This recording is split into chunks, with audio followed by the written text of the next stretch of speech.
Then what is very important is to support your spouse, to stand by your spouse, to be fair and just. Here I need to spend a few minutes. What is the meaning of fair and just? Your mother has a problem with your wife. You don't just side with one of them. No, you must be just. You must be fair. If your mother is wrong, she is wrong even if she is your mother.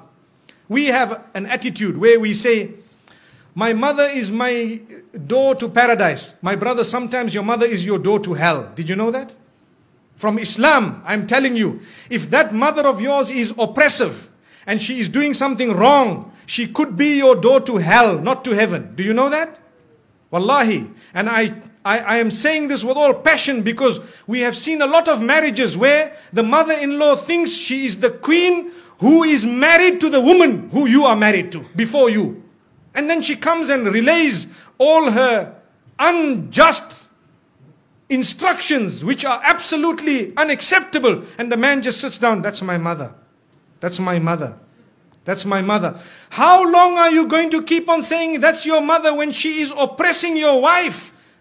Something somehow, somewhere needs to be said. Either speak to your father or tell your mother, Mother, I love you so much. I did not marry this woman for her to be a means of taking my love away from you or your love away from me. The love I have for you is totally different from the love I have for her. So mother, I will love you forever, but I want to tell you this is the line you do not cross, my beloved mother. And you kiss her forehead, you can kiss her hands and her cheeks and tell her that my mother, you are wrong.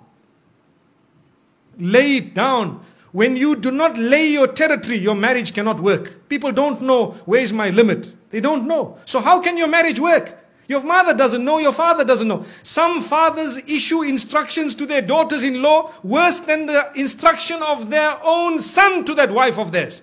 So what was the point? Father, why didn't you just marry this woman one time? That is not fair.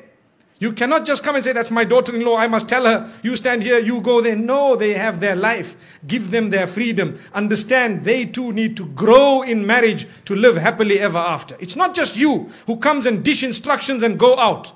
I know this, what I've said here might be a bit bitter for some people to digest, but it is a fact of life. It is a red button that we press, and we need to press it and constantly remind people, because when you talk about happily ever after, remember, you need to address issues that are current and valid. Otherwise, you are wasting your time. I cannot speak about a fairy tale because none of us will then learn something by the time we walk out of these doors. So this is why we say you need to be just. Tell your father where he should stand with respect.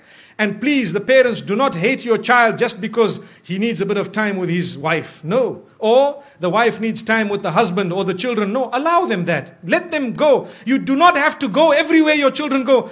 We are going for a holiday, for example, to Penang or to Langkawi. So now father says, we are coming with. Okay, you come with, mashallah. The next year we are going to holiday. We are going to this place. We are coming with. The following year we are. So whenever did they go alone? Never. Why? Because mom and dad tag along. Give them once or twice, a few times. Give them their own. Tell them, look, you guys go along, inshallah, enjoy yourselves. And next time we will join you. Perhaps you can arrange for us. Yes, it is very important to look after your parents. Believe me, we are not at all undermining that.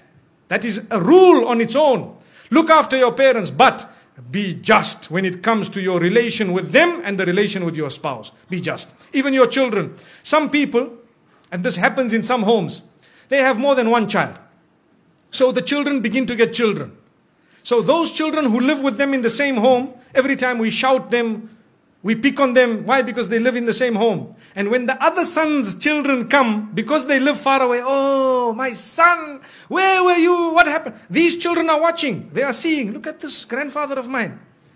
These people here, does he know what they do at school? And here he is embracing them. It is only because we are foolish. Human nature makes us get irritated with those we live with sometimes. And we don't know those who are really irritating are actually so close to us because they are far. This is why we tell parents, sometimes you need to make sure your children live a little bit of a distance from you so that you can be even closer in relation. And I have seen in my life with lots of experience that those children who do not live with their parents are sometimes close closer in relation with their parents, they have a better understanding and they have a much better relation. And I am not promoting people to abandon their parents. No, you need never to abandon your parents. If you do that, you are sinful of the highest order. But what we are saying is, give each other your breathing space. Is very important. Give each other breathing space. Some women, they get married into homes where mother-in-law sits and dishes instruction, right? Today we will cook this. I'm inviting 20 people for lunch, 40 people for supper. Tomorrow morning, 60 people for breakfast. But hang on, man. I have one daughter-in-law here.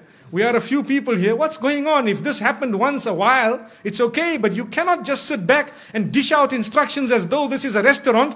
MashaAllah, if you really want, I have a friend who owns a restaurant known as Dine More down the road. Perhaps we can go there. MashaAllah.